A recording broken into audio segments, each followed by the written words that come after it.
A warm welcome back to your latest industry recap. In today's proceedings, I take a look at updates surrounding the Boeing 777X. There's news at easyJet, and lastly I move to Emirates, who are resuming flights to a country in Africa.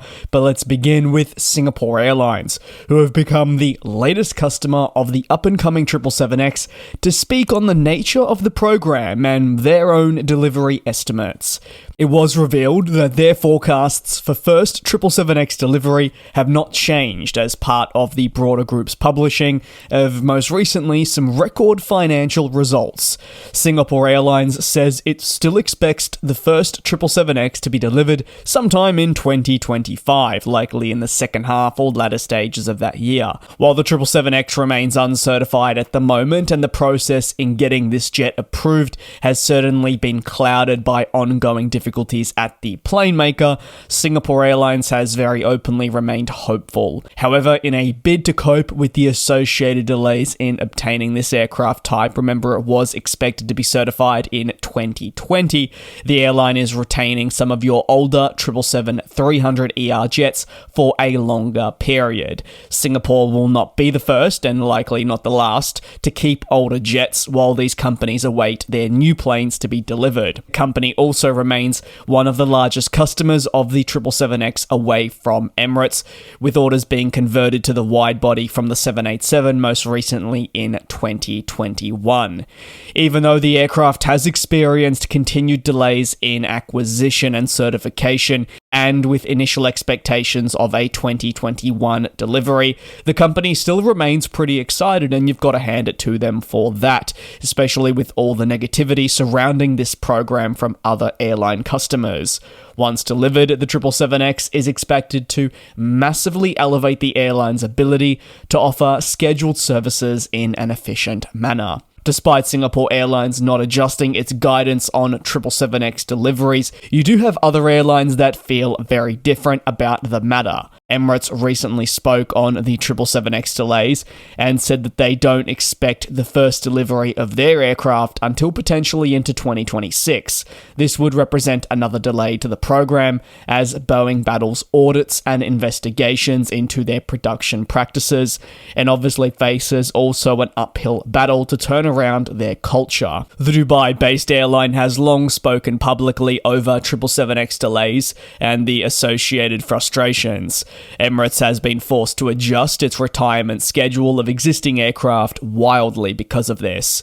Additionally, we're seeing the airline implement a major multi-billion-dollar retrofit program to align its older aircraft with its new ones that are entering operations. It wants the same standard across all planes, whether they are 15 years old or 2 months. Measures such as these, while always going to be important to the longevity of a business, are being accelerated and placed with more importance because of factors such as the 777X seeing delays in delivery. German flag carrier Lufthansa is another recent airline that has doubted Boeing's abilities in delivering the planes on time. If all goes according to plan per their latest guidance in the last couple of months, the airline's CEO said a mid-2026 entry into service would likely occur. This would be in time for the busy summer schedule. On to the next story, and that is Emirates, who have announced that they will be returning to Nigeria from October 1 with daily service between Dubai and Lagos.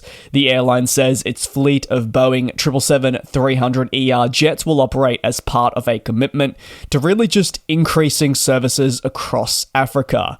Additionally, there is a lot of focus on greater connectivity to and from Nigeria. EK783 is scheduled to depart Dubai at 9:45 in the morning with a 3:20 p.m. arrival into Lagos. After several hours on the ground, the return flight is expected to depart at 5:30 p.m. local time, with a following day arrival back into Emirates' home of Dubai at 5:10.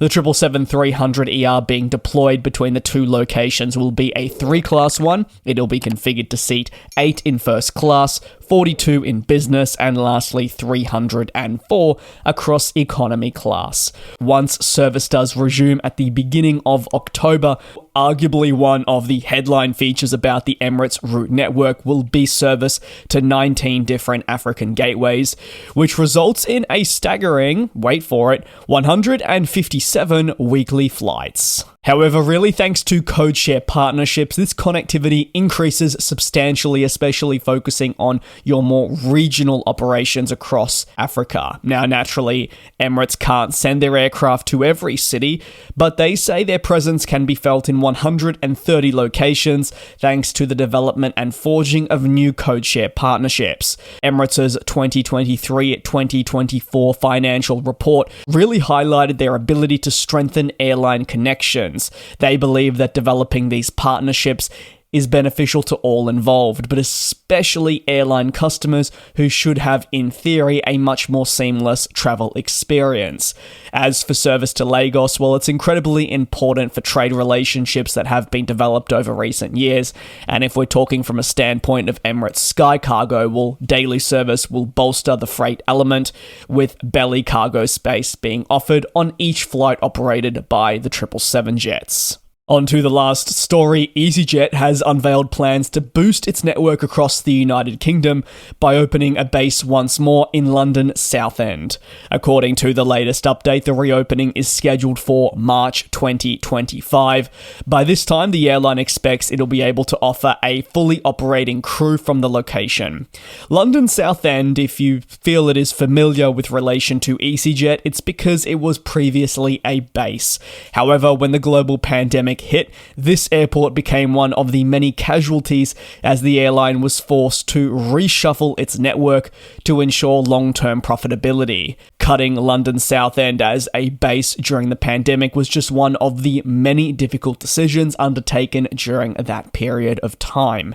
Now the base will become the 10th across the United Kingdom, and per the major budget airline, will allow for 130 new job opportunities to open up. As part of its commitment to London Southend, the airline will also deploy its state-of-the-art Airbus A320neo fleet with a focus on leisure destinations.